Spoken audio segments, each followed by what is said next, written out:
1.5 साल के अंतराल के बाद करतारपुर साहिब कॉरिडोर अब फिर से खुल गया है।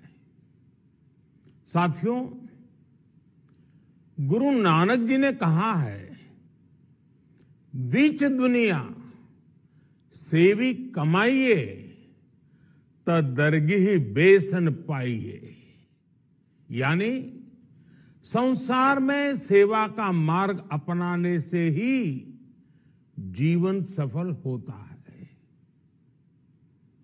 हमारी सरकार इसी सेवा भावना के साथ देशवासियों का जीवन आसान बनाने में जुटी है। न जाने कितनी पीढ़ियां जिन सपनों को सच होते देखना चाहती थी, भारत आज उन सपनों को पूरा करने का भरपूर प्रयास कर रहा है।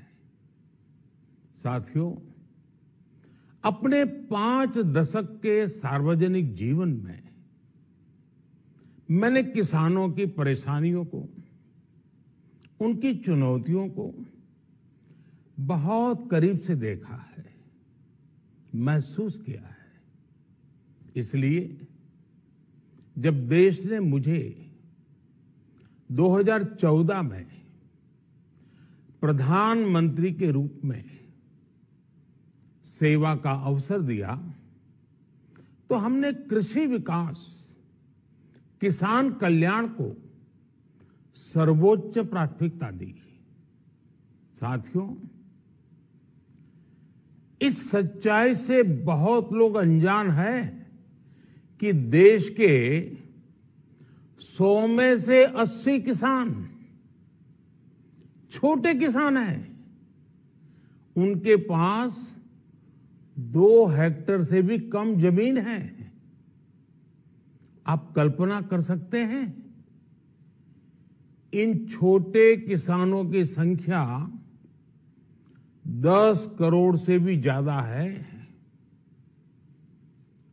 उनकी पूरी जिंदगी का आधार यही छोटी सी जमीन का टुकड़ा है। यही उनकी जिंदगी होती है। और इस छोटी सी जमीन के सहारे ही वो अपना और अपने परिवार का गुजारा करते हैं। पीढ़ी दर पीढ़ी परिवारों में होने वाला बंटवारा इस जमीन को और छोटा कर रहा है। इसलिए देश के छोटे किसानों की चुनौतियों को दूर करने के लिए हमने बीज, बीमा, बाजार और बचत, इन सभी पर चौतरफा काम किया। सरकार ने अच्छी क्वालिटी के बीज के साथ ही किसानों को neem coated urea, soil health card, micro irrigation जैसी सुविधाओं से भी जोड़ा। हमने 22 करोड़ सॉइल हेल्थ कार्ड किसानों को दिए और इस वैज्ञानिक अभियान के कारण एग्रीकल्चर प्रोडक्शन भी बढ़ा। साथियों, हमने फसल बीमा योजना को अधिक प्रभावी बनाया। उसके दायरे में ज्यादा किसानों को लाए। आपदा के समय ज्यादा से ज्यादा किसानों को आसानी से मुआवजा मिल सके, इसके लिए भी पुराने नियम बदले। इस वजह से बीते 4 साल में 1 लाख करोड़ रुपए से अधिक का मुआवजा हमारे किसान भाई बहनों को मिला है। हम छोटे किसानों और खेत में काम करने वाले श्रमिकों तक बीमा और पेंशन की सुविधाओं को भी ले आए। छोटे किसानों की जरूरतों को पूरा करने के लिए सीधे उनके बैंक खातों में 1,62,000 करोड़ रुपए ट्रांसफर किए, सीधे उनके खाते में। साथियों, किसानों को उनकी मेहनत के बदले उपज की सही कीमत मिले, इसके लिए भी अनेक कदम उठाए गए। देश ने अपने रूरल मार्केट इंफ्रास्ट्रक्चर को मजबूत किया। हमने एमएसपी तो बढ़ाई ही, साथ ही साथ रिकॉर्ड सरकारी खरीद केंद्र भी बनाए। हमारी सरकार द्वारा की गई उपज की खरीद ने पिछले कई दशकों के रिकॉर्ड तोड़ दिए हैं। देश की 1,000 से ज्यादा मंडियों को ई नाम योजना से जोड़कर हमने किसानों को कहीं पर भी अपनी उपज बेचने का एक प्लेटफॉर्म दिया और इसके साथ ही देश भर की कृषि मंडियों के आधुनिकीकरण पर भी हमने करोड़ों रुपए खर्च किए। साथियों, आज केंद्र सरकार का कृषि बजट पहले के मुकाबले 5 गुना बढ़ गया है। हर वर्ष 1.25 लाख करोड़ रुपए से अधिक कृषि पर खर्च किए जा रहे हैं। 1 लाख करोड़ रुपए के एग्रीकल्चर इंफ्रास्ट्रक्चर फंड के माध्यम से गांव और खेत के नजदीक भंडारण, इसकी व्यवस्था, कृषि उपकरण जैसी अनेक सुविधाओं का विस्तार, ये सारी बातें तेजी से हो रही है। छोटे किसानों की ताकत बढ़ाने के लिए 10,000 एफपीओ किसान उत्पादक संगठन बनाने का अभियान भी जारी है। इस पर भी करीब 7,000 करोड़ रुपए खर्च किए जा रहे हैं। माइक्रो इरिगेशन फंड के आवंटन को भी 2 गुना करके 10,000 करोड़ रुपए कर दिया गया है। हमने क्रॉप लोन भी 2 गुना कर दिया, तो इस वर्ष 16 लाख करोड़ रुपए हो जाएगा। अब पशुपालकों को मछली पालन से जुड़े हमारे किसानों को भी किसान क्रेडिट कार्ड का लाभ मिलना शुरू हो गया है। यानी हमारी सरकार किसानों के हित में हर संभव कदम उठा रही है, लगातार एक के बाद एक नए कदम उठाती जा रही है। किसानों की आर्थिक स्थिति सुधरे, उनकी सामाजिक स्थिति मजबूत हो, इसके लिए पूरी ईमानदारी से काम कर रही है। साथियों, किसानों की स्थिति को सुधारने की इसी महाअभियान में देश में 3 कृषि कानून लाए गए थे। मकसद ये था कि देश के किसानों को, खासकर छोटे किसानों को और ताकत मिले, उन्हें अपनी उपज की सही कीमत और उपज बेचने के लिए ज्यादा से ज्यादा विकल्प मिले।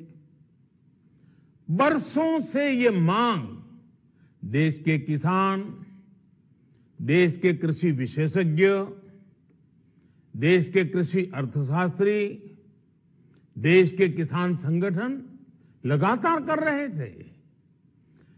पहले भी कई सरकारों ने इस पर मंथन भी किया था।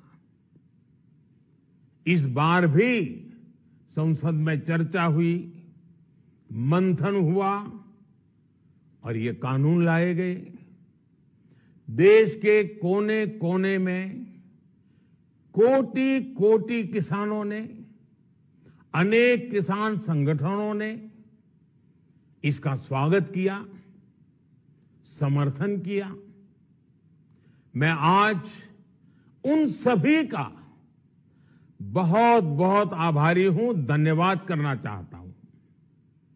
साथियों, हमारी सरकार किसानों के कल्याण के लिए, खासकर छोटे किसानों के कल्याण के लिए, देश के कृषि जगत के हित में, देश के हित में, गांव गरीब के उज्जवल भविष्य के लिए पूरी सत्यनिष्ठा से, किसानों के प्रति पूर्ण समर्पण भाव से, नेक नियत से ये कानून लेकर आई थी। लेकिन इतनी पवित्र बात, पूर्ण रूप से शुद्ध किसानों के हित की बात, हम अपने प्रयासों के बावजूद कुछ किसानों को समझा नहीं पाए। भले ही किसानों का एक वर्ग ही विरोध कर रहा था, लेकिन फिर भी ये हमारे लिए महत्वपूर्ण था। कृषि अर्थशास्त्रियों ने, वैज्ञानिकों ने, प्रगतिशील किसानों ने भी उन्हें कृषि कानूनों के महत्व को समझाने का भरपूर प्रयास भी किया। हम पूरी विनम्रता से, खुले मन से उन्हें समझाते रहे।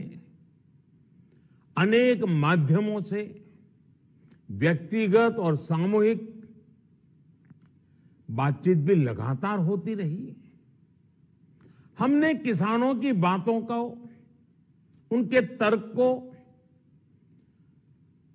समझने में भी कोई कोर कसर बाकी नहीं छोड़ी। कानून के जिन प्रावधानों पर उन्हें ऐतराज था, सरकार उन्हें बदलने के लिए भी तैयार हो गई। 2 साल तक हमने इन कानूनों को सस्पेंड करने का भी प्रस्ताव दिया। इसी दौरान ये विषय माननीय सर्वोच्च न्यायालय के पास भी चला गया। ये सारी बातें देश के सामने है, इसलिए मैं इनके अधिक विस्तार में नहीं जाऊंगा। साथियों, मैं आज देशवासियों से क्षमा मांगते हुए सच्चे मन से और पवित्र हृदय से कहना चाहता हूं कि शायद हमारी तपस्या में ही कोई कमी रही होगी, जिसके कारण दिए के प्रकाश जैसा सत्य कुछ किसान भाइयों को हम समझा नहीं पाए। आज गुरु नानक देव जी का पवित्र प्रकाश पर्व है। ये समय किसी को भी दोष देने का नहीं है। आज मैं आपको, पूरे देश को ये बताने आया हूं कि हमने 3 कृषि कानूनों को वापस लेने का, रिपील करने का निर्णय लिया है। इस महीने के अंत में शुरू होने जा रहे संसद सत्र में, इसी महीने में, हम 3 कृषि कानूनों को रिपील करने की संवैधानिक प्रक्रिया को पूरा कर देंगे। साथियों, मैं आज अपने सभी आंदोलनरत किसान साथियों से आग्रह कर रहा हूं, आज गुरु पर्व का पवित्र दिन है। अब आप अपने अपने घर लौटे, अपने खेत में लौटे, अपने परिवार के बीच लौटे। आइए एक नई शुरुआत करते हैं, नए सिरे से आगे बढ़ते हैं। साथियों, आज ही सरकार ने कृषि क्षेत्र से जुड़ा एक और अहम फैसला लिया है। जीरो बजट खेती यानी प्राकृतिक खेती को बढ़ावा देने के लिए, देश की बदलती आवश्यकताओं को ध्यान में रखकर क्रॉप पैटर्न को वैज्ञानिक तरीके से बदलने के लिए एमएसपी को और अधिक प्रभावी और पारदर्शी बनाने के लिए ऐसे सभी विषयों पर भविष्य को ध्यान में रखते हुए निर्णय लेने के लिए एक कमेटी का गठन किया जाएगा। इस कमेटी में केंद्र सरकार, राज्य सरकारों के प्रतिनिधि होंगे, किसान होंगे, कृषि वैज्ञानिक होंगे, कृषि अर्थशास्त्री होंगे। साथियों, हमारी सरकार किसानों के हित में काम करती रही है और आगे भी करती रहेगी। मैं गुरु गोविंद सिंह जी की भावना में अपनी बात समाप्त करूंगा। देहि शिवा वर मोहे इहे, शुभ कर्मन ते कबहू न टरो। हे देवी, मुझे ये वर दीजिए कि मैं शुभ कर्म करने से कभी पीछे ना हटूं। जो किया किसानों के लिए किया, जो कर रहा हूं देश के लिए कर रहा हूं। आप सभी के आशीर्वाद से मैंने मेहनत में पहले भी कोई कमी नहीं की थी।